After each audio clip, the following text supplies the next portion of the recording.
आप देख रहे हैं कृषि जागरण। मैं हूं अंजलि त्यागी और आज हम एक ऐसे कृषि संस्थान में मौजूद हैं जो भारत में कृषि उत्पादों के निर्यात को लेकर बहुत बड़ी भूमिका निभा रहा है।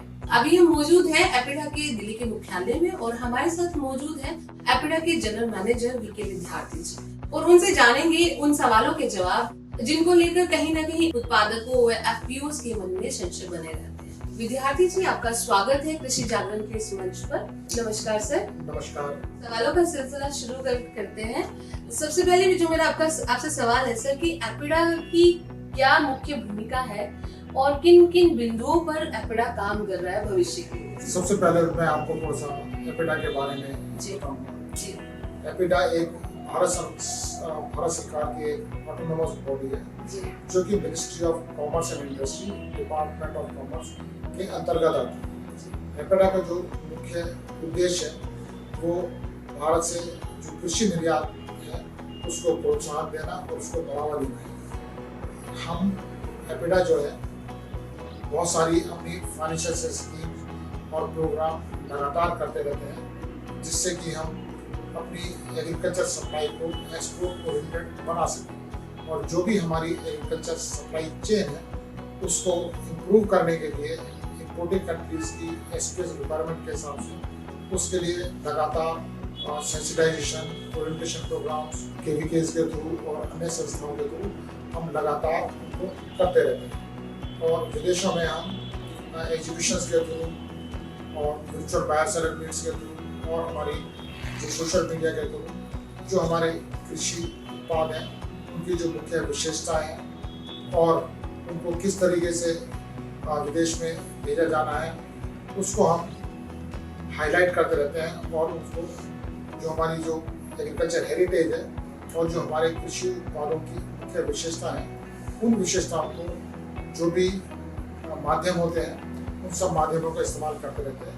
हम करते हुए हम सबको विदेश में अपनी बात को कहते रहते हैं और ये सारी चीज़ें जो है अंत में कृषि निर्यात को बढ़ने में सहायक होती है। तो सर जैसे आपने अभी कृषि उत्पादों की बात की है तो इसमें सीड्स को लेकर भी क्या कुछ कदम उठाए जा रहे हैं? जैसा कि आप जानते हैं एपिडा एक्ट के मुताबिक जो सीड्स हैं यानी कि बीज जो है एपिडा का शेड्यूल प्रोडक्ट यानी कि एक अधिसूचित प्रोडक्ट है जिसका कि कार्यभार एपिडा को एक्सपोर्ट को बढ़ाने के लिए दिया गया है। सीड सेक्टर जैसे कि आप जानते हैं थोड़ा प्रोमिसिंग सेक्टर है। अगर जो हम सीड सेक्टर का थोड़ा सा पीछे इतिहास उठा के देखें तो जो भारत की जो जलवायु है जो क्लाइमेटिक कंडीशंस हैं और हमारी जो एग्रो इकोलॉजी है वो सीड प्रोडक्शन के लिए विश्व में सबसे ज़्यादा उत्तम है। उसका एक ये भी कारण है कि हमारे पास करीब करीब हर तरीके की जलवायु मौजूद है। हमारे पास टेम्परेट, ट्रॉपिकल सभी तरह की जलवायु मौजूद है। पानी अच्छा है सीड प्रोडक्शन के लिए, पानी की क्वालिटी अच्छी है। और दूसरा जो सॉइल टाइप आप देखें तो करीब करीब हमारे पास सभी तरह की सॉइल टाइप्स हैं।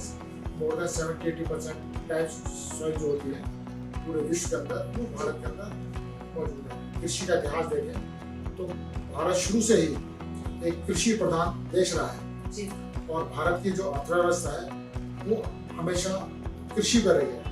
अगर जो भारत का इतिहास उठाएं तो जब जब कृषि ने अच्छा किया तब तब भारत सोने की चिड़िया कहलाई। इसमें जो सीड है सीड एक बड़ी भूमिका निभाते थे क्योंकि जो हमारे पास सीड्स की विविधता है जो जड़ हमारे पास अवेलेबल है वो विश्व में किसी के पास भी नहीं। और उसका एक रीजन ये भी है कि हमारे पास माउंटेन्स हैं, स्थल जमीन है, डेजर्ट्स हैं, सभी तरीके की परिस्थितियां हमारे पास अवेलेबल हैं और जो कि हर प्रकार का सीड पैदा करने में सहायता करती है। एपिडा के माध्यम से क्या प्रारूप क्या इसको लेकर कोई योजनाबद्ध तरीके से काम किया जा रहा है या कोई बैठक का आयोजन किया गया है इसको लेकर? एपिडा जो है बीज निर्यात के लिए क्रमबद्ध तरीके से और स्ट्रेटेजिक तरीके से अपनी योजना पर कार्य कर रहा है। अभी हमने जो भी हमारी बीज प्रोडक्शन कंपनियां हैं उनके साथ बैठक करी और उसमें जो भी उनके सारे इश्यूज आए थे उन सबको इंटर मिनिस्ट्रीज और जो डिपार्टमेंट्स हैं उन सब पर हमने उनको रखा और जो भी परेशानियां आ रही हैं सीड प्रोडक्शन को लेकर उसके लिए हम लगातार जो हमारी मिनिस्ट्रीज हैं उनके साथ बैठक कर रहे हैं। अपने जो हमारे बीज उत्पादक कंपनियां हैं उनके साथ बैठक कर रहे हैं और जो भी उनकी समस्या है उनको क्रमबद्ध तरीके से हम उनको दूर करने में लगे हुए हैं। तो जैसे सर आपने परेशानियों का जिक्र किया, तो क्या क्या चुनौतियां हैं आपके सामने इस तरफ इस सीड्स एक्सपोर्ट को लेकर?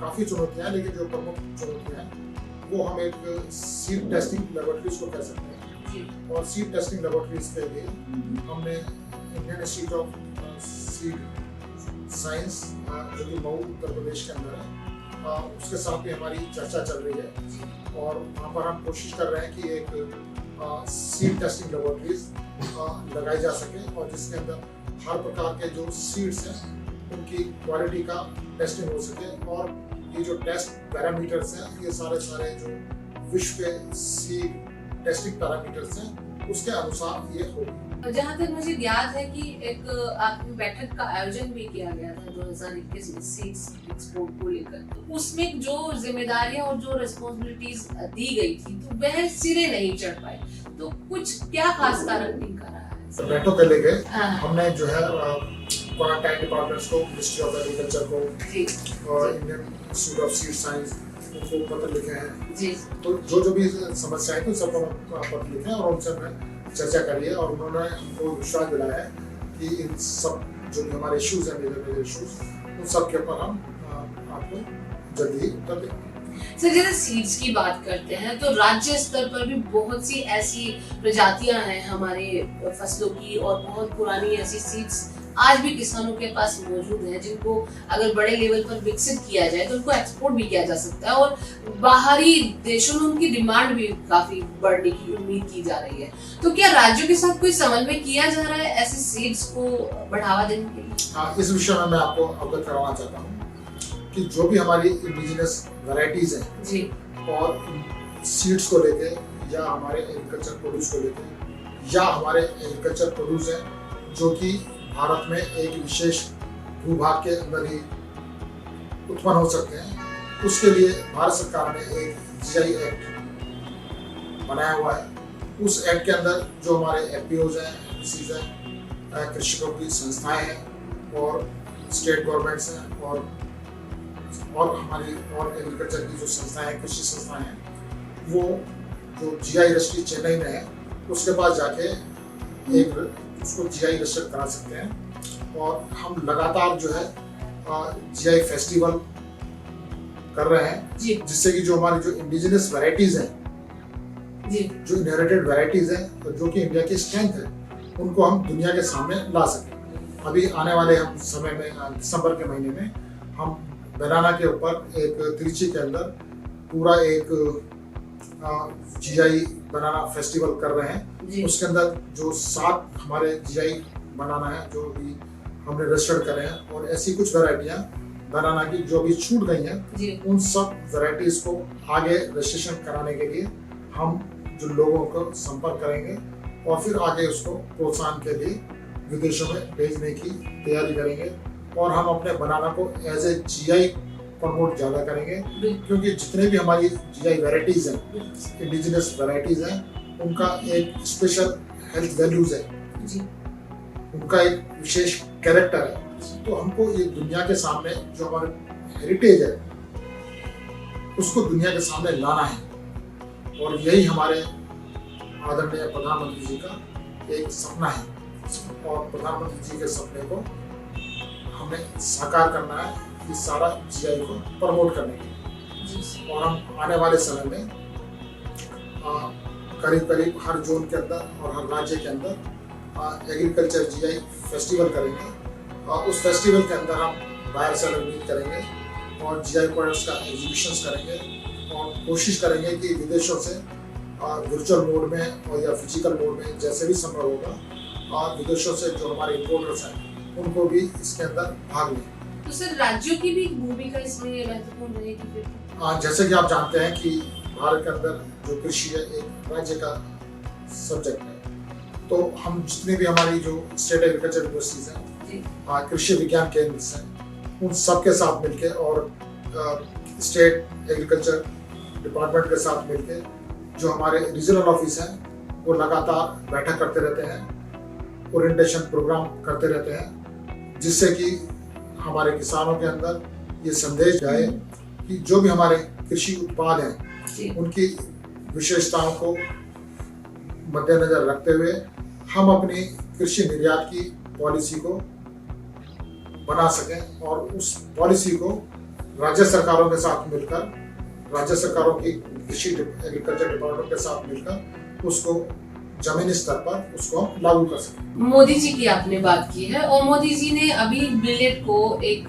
2023 की फसल घोषित किया है। 2023 का एक उनका सपना भी यही है कि हम पूरे विश्व को फीड करें, जो कि मिलेट के माध्यम से भी पूरा हुआ किया जा सकता है। तो क्या मिलेट को लेकर भी प्रमोशन और इसको लेकर, इसके एक्सपोर्ट को लेकर भी आप लोग काम कर रहे हैं? जैसा कि आपने कहा कि सन 2023 को मिलेट वर्ष के रूप में विश्व के अंदर मनाया जाएगा। इसके लिए भी एपेडा ने एक अपनी विशेष योजना बनाई है। उस विशेष योजना के अंदर हम इसका एक हर मिलेट्स का एक ई कैटलॉग बना रहे हैं। उसका एक्सपोर्ट पोटेंशियल कहाँ पर है, किस किस कंट्री में है, उसके हिसाब से हम अपनी नीति बना रहे हैं। और जितने भी हमारे राज्य हैं जहाँ पर कि मिलेट्स का उत्पादन अच्छा होता है, उन सब राज्यों के अंदर जो हमारे रीजनल ऑफिस हैं वो किसानों के साथ, एग्रीकल्चर यूनिवर्सिटीज के साथ, state agriculture department, state government के साथ लगातार प्रोत्साहन कार्यक्रम बना रहे हैं। और उसके अंदर जो भी मिलेट्स की विशेषताएं हैं उन सब के बारे में हम चर्चा कर रहे हैं। और जो हमारे मिलेट्स हैं ना, इन सब का एक अलग न्यूट्रिशन वैल्यू है, एक अलग हेल्थ वैल्यूज है। और एपेडा ने जो है Indian institute of millet research जो कि हैदराबाद में है, उनके साथ मिलकर जो भी इसके जो मिलेट्स के जो प्रोसेस फूड प्रोडक्ट्स हैं उसके लिए प्रमोशन करने के लिए हम विदेशों में ये सैंपल भेज रहे हैं। इंडियन एम्बेसीज जो हमारी हैं वो आगे लोगों को, इम्पोर्टर्स को बुला के इसके बारे में जानकारी दें, प्रदर्शित करते हैं। और हमारा जितनी भी एग्जीक्यूशन हम कर रहे हैं उसके अंदर मिलेट्स को एक मुख्य रूप से प्रदर्शित करते हैं, जिससे कि ज़्यादा से ज़्यादा लोग इसके बारे में जान सकें और इसके एक्सपोर्ट्स करने के लिए लोग सामने आए। और भारत पूरे विश्व में ऐसा देश है जिसके यहाँ मिलेट्स का उत्पादन सबसे अधिक है विश्व के अंदर जी। तो ये मिलेट्स जो है हमारा एक बहुत बड़ा स्ट्रेंथ है। और हम ये मिलेट्स प्रोडक्ट्स को, इसके अंदर जो प्रोटीन होती है और एंटीऑक्सीडेंट्स हैं, फाइबर्स हैं, उसको निकाल कर इसको वीगन प्रोडक्ट से भी जोड़ने की कोशिश कर रहे हैं। यानी कि आप ऐसा समझें कि जो हमारे मिलेट्स हैं, कई ऐसे मिलेट्स हैं जिसके अंदर की प्रोटीन काफ़ी होती है, उसमें से वो प्रोटीन और फाइबर्स निकाल के हम उसके वीगन प्रोडक्ट्स बनाएं और प्रकृति की रक्षा करें। सर, मिलेट के बाद मैं आती हूँ जैविक उत्पादों पर, जहाँ मैं इस चीज से कोई भी इनकार नहीं कर सकता है कि जैविक उत्पादों को लेकर भारत शीर्ष पर है। और एपेडा भी कहीं ना कहीं जैविक उत्पादों के एक्सपोर्ट को लेकर बहुत अच्छे से काम कर रहा है। तो पिछले साल के मुकाबले अगर हम इस साल के आंकड़ों पर नजर डालें तो जैविक उत्पादों को कितना बड़े स्तर पर हम एक्सपोर्ट कर पाए हैं, क्योंकि ये भारत की एक रीत मानी जाती है कि यहाँ पे ऑर्गेनिक तरीके से खेती की जा रही है और उन प्रोडक्ट्स को भी प्रमोट किया जा रहा है। मैं आपकी बात से सहमत हूँ कि अभी विश्व की परिस्थितियों के कारण, विशेषकर विश्व में हाई इन्फ्लेशन होने के कारण और यूक्रेन रशिया युद्ध होने के कारण थोड़ा सा जो हमारे बाजार थे, जो हमारे मार्केट्स थे, उन मार्केट्स के अंदर थोड़ी डिमांड कम हुई है। लेकिन इस डिमांड को जैसे ही हमारी परिस्थितियाँ सामान्य होंगी, इस डिमांड को हम दोबारा से गेन कर लेंगे। एपेडा जैविक खाद्य पदार्थों के साथ साथ जो हमारे कृषि पदार्थ हैं जो कि नेचुरली फार्म प्रोड्यूस्ड है, और या आप ऐसा कह सकते हैं जो कि ऐसे खाद्य पदार्थ जो कि प्रकृति की साथ पैदा करते हुए हम लोगों ने किसान लोग पैदा करते हैं, उनके उत्पादों को विश्व में एक अलग पहचान देने के लिए एपेडा जो है एक क्रमबद्ध तरीके से कार्य कर रही है। और जैसे कि आप जानते हैं कि हमारे आदरणीय प्रधानमंत्री जी ने विश्व को बार बार पर्यावरण को लेके एक चेतावनी दी है, बताया है कि हमको प्रकृति के साथ रहना होगा, हमको जो अपनी कृषि है वो भी प्रकृति के नियमों के साथ करनी पड़ेगी, और जिससे कि हम अपनी एग्रो इकोलॉजी को इम्प्लीमेंट कर सकें और जो भी पर्यावरण के अंदर और क्लाइमेट्स में जो भी बदलाव हो रहे हैं उन सारे बदलावों को प्राकृतिक खेती के द्वारा हम उन सारे इश्यूज को एड्रेस कर सकें। आपने बहुत सारी जानकारी दी है। एक सवाल मेरा आपसे ये था कि बासमती राइस के अलावा हमारे और भी ऐसे हैं, उनकी वैरायटीज हैं जो अपने आप में गुणवत्ता को लिए हैं, लेकिन हम अभी तक सिर्फ बासमती के ही एक्सपोर्ट को लेकर आगे बढ़ रहे हैं। तो क्या कुछ ऐसा प्लान है भविष्य में जो दूसरी हमारी वैरायटी है चावलों की, उनको एक्सपोर्ट करने के लिए आप लोग कदम बढ़ा रहे हैं? जैसे कि आप जानते हैं जी, भारत के अंदर करीब करीब 1200 से ज्यादा राइस के जर्म प्लाज्म हैं, और केरल एक ऐसा राज्य है जिसमें कुछ राइस की प्रजातियां ऐसी भी हैं जो कि समुद्र के पानी के अंदर भी पैदा हो सकती है जी। तो इन जितने भी हमारे एरोमेटिक राइस हैं और जो हमारे सारे इंडिजिनस राइस हैं जो कि अभी एक्सपोर्ट के अंदर उनको बहुत ज़्यादा पहचान नहीं मिली है, इन सारे राइस को हम जीआई कराकर उनको विदेश के पटस्थल पर निर्यात के लिए हम उनको लेके जाएंगे। और उसके लिए सबसे पहले तो हम उसको अपना रजिस्ट्रेशन कराना है जीआई का जीआई रजिस्ट्री चेन्नई के अंदर, और फिर उसके बाद ओरिएंटेशन लोगों को कराना है, किसानों को एनकरेज करना है कि आप इन सारी चीज़ों को करो, और उसकी जो भी हमारी हेल्थ वैल्यूज है और जो उसकी न्यूट्रिशनल वैल्यूज है उसको हम ब्रांडिंग करेंगे। और ब्रांडिंग के लिए जो भी हमारी जो सोशल मीडिया की साइट्स हैं और या ब्रांडिंग करने के जितने भी टूल्स होते हैं उन सब का इस्तेमाल करके जो हमारे जो ये राइस की वैरायटियाँ हैं, एरोमेटिक वैराइटीज़ की मैं खासकर बात करना चाहूँगा, और ऐसी बहुत सारी हमारी राइस हैं जिसके अंदर बड़ी गुण और बड़ी विशेषता है, उन सबको दुनिया के सामने हम लेके जाएंगे। जी सर, अभी आपने जिक्र किया कि किसानों को इसमें जीआई के लिए प्रेरित करना है, तो सर आपके साथ बहुत सारे एफपीओ ऐसे जुड़े हुए हैं जो किसी न किसी फसल पे संयुक्त रूप से काम कर रहे हैं, और ये एक नया कॉन्सेप्ट भी है भारत के लिए एफपीओ। तो अभी कितने एफपीओ हैं जिनको आप सपोर्ट कर रहे हैं, प्रोत्साहित कर रहे हैं, अगर हम पूरे भारत की बात करें, जिनको आप मदद दे रहे हैं? देखिए, अभी देश के अंदर 10,000 से ज्यादा एफपीओ हैं जी।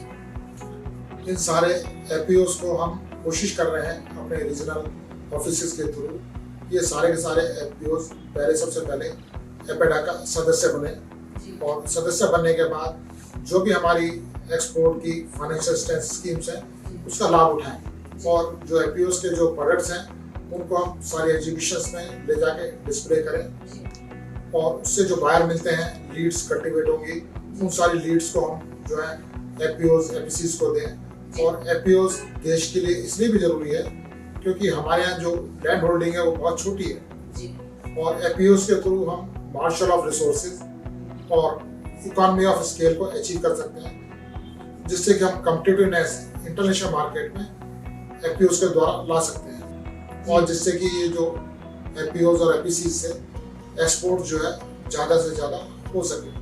सर, एक सवाल और था आपसे कि भारत के बाजार की बात करें तो इटली और पोलैंड का सेब यहाँ दिखता है, लेकिन क्या हमारा भारत का सेब बाहर विदेशों में इतने स्तर पर भेजा नहीं जा रहा है? इसका क्या कारण है? देखिए, इसके जो मुख्य कारण जो मैं समझ पाता हूँ, जितने भी हमारे डेवलप्ड कंट्रीज हैं जैसे अमेरिका, यूरोप, इवन चाइना को भी ले लीजिए जी, उन लोगों ने अपनी एग्रीकल्चर को बहुत ज़्यादा सब्सिडाइज किया हुआ है।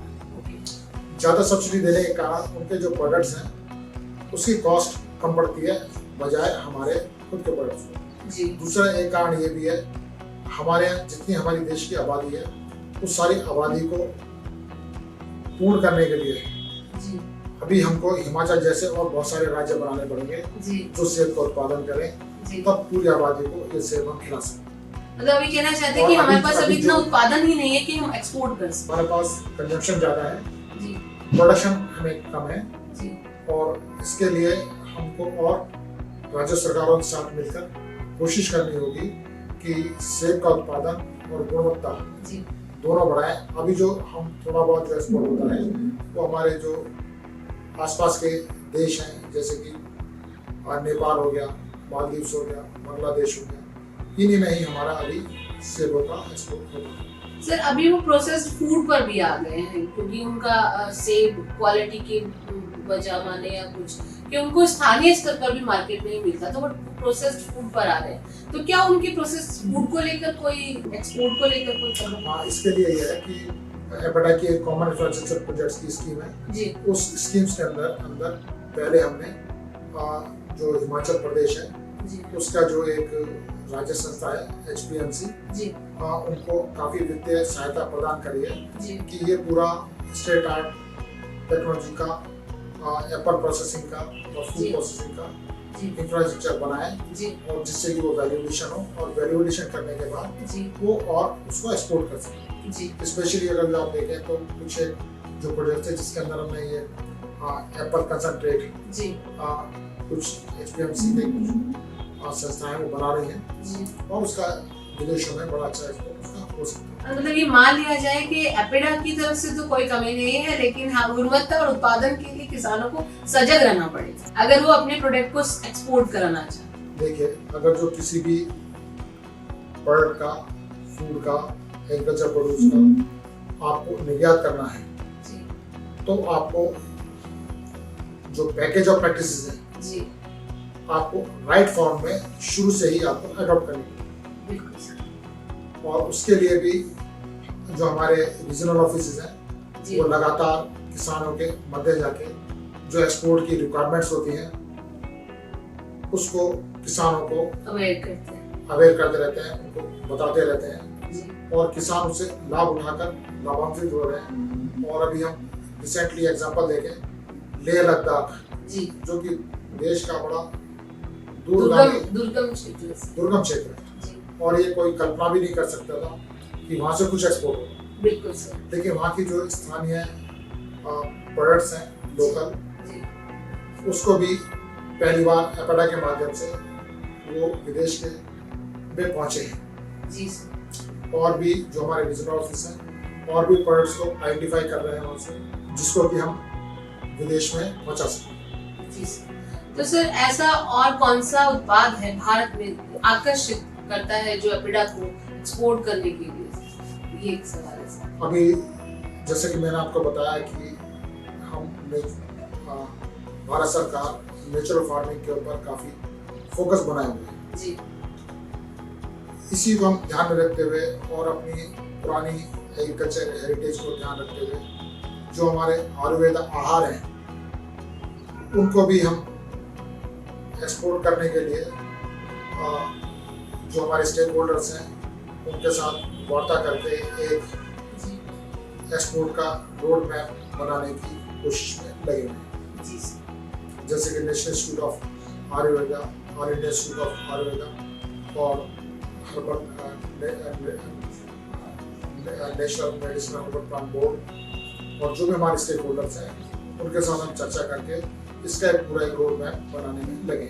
सर आप हमारे कृषि जागरण के माध्यम से हमारे किसान दर्शकों को क्या संदेश देना चाहेंगे और किस तरीके से वह आपके एपेडा से माध्यम से कैसे जुड़ सकते हैं, क्या प्रोसेस है और किस तरीके से वो मेंबरशिप ले सकते हैं?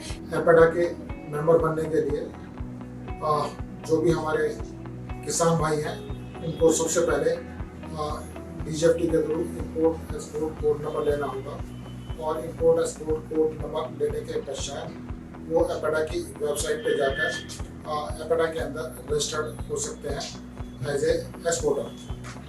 और मेरा किसान भाइयों को एक संदेश है कि आप अधिक से अधिक जो बीज हैं उत्पादन है उसकी ओर थोड़ा सा अपने को बढ़ाएं और जो हमारे कन्वेंशनल प्रोडक्ट्स होते हैं जैसे कि राइस हो गया, मेज हो गया, शुगर केन हो गया और हमारे जो सीरियल्स हैं इसको प्रोडक्शन करने के बाद बाजार में या निर्यात में इतने पैसे नहीं मिलते जितने कि आप इन सब का सीड बनाएं तो आपको प्राइस इसकी ज़्यादा मिलेगी। और इसके लिए आप जो हमारी भारत में सीड कंपनियां हैं उनके साथ एक आप कॉन्ट्रैक्ट फार्मिंग भी कर सकते हैं। उनके ब्रांड के अंदर भी आप अपना सीड बना के उनको बेच सकते हैं और इसके द्वारा आपकी जो आय है वो बढ़ेगी। कि किसान जो है जो हमारी कंपनियां हैं या एफपीओस को डायरेक्ट सीड एक्सपोर्ट में आ सकती हैं तो बहुत अच्छा है। अगर जो एफपीओस सीड प्रोडक्शन में और एक्सपोर्ट करने में डायरेक्टली नहीं आ पाने की स्थिति में है, ऐसी स्थिति में जो भारत के अंदर जो सीड कंपनियां हैं उनके साथ एक कॉन्ट्रैक्ट फार्मिंग करके कोलैबोरेट करें और अपनी आय को बढ़ाएं। सर सीड्स को लेकर एफपीओ भी तो बनाया है भविष्य के। सीड को लेके आपका बात सही है, एफपीओ बनाएंगे, अच्छा सुझाव है और हम कोशिश करेंगे कि जो हमारे किसान भाई हैं उनके साथ मिलकर कोई जैसे कि पहले भी कहा मैंने कि हम प्रोडक्ट स्पेसिफिक और एरिया स्पेसिफिक एफपीओ बनाएं। कोशिश करेंगे कि कुछ एफपीओ हम सीड के ऊपर बनाएं और उसके लिए हम कोशिश करेंगे कि जो Indian institute of seed science है और हमारी एग्रीकल्चर यूनिवर्सिटीज हैं उनके साथ एक कोशिश करेंगे कि ऐसा एक एफपीओ बनाएं जो कि आगे जाके एक लोगों के लिए एक के लिए प्रेरणा बने। तो ये है हमारे साथ एपिडा के जनरल मैनेजर बीके विद्यार्थी जी जिन्होंने हमें कृषि उत्पादों के एक्सपोर्ट को लेकर महत्वपूर्ण जानकारी दी। अगर आप भी चाहते हैं अपने प्रोडक्ट को एक्सपोर्ट कराना और बड़े स्तर पर विदेशों में उनको सेल करना तो उसके लिए सबसे पहले आप एपिडा के माध्यम से अपना मेंबरशिप लीजिए, उन सभी नॉर्म्स को समझिए जो कि एपिडा के माध्यम से बनाए गए हैं और उसके बाद आप अपनी एक उड़ान भर सकते हैं, अपने कृषि के क्षेत्र और उत्पादन को बढ़ाए और आर्थिक रूप से मजबूत बढ़े। और मोदी जी का जो वह सपना है किसानों की दुगनी आय करने का, कहीं ना कहीं इस एक्सपोर्ट पॉलिसी के माध्यम से भी पूरा किया जा सकता है। धन्यवाद।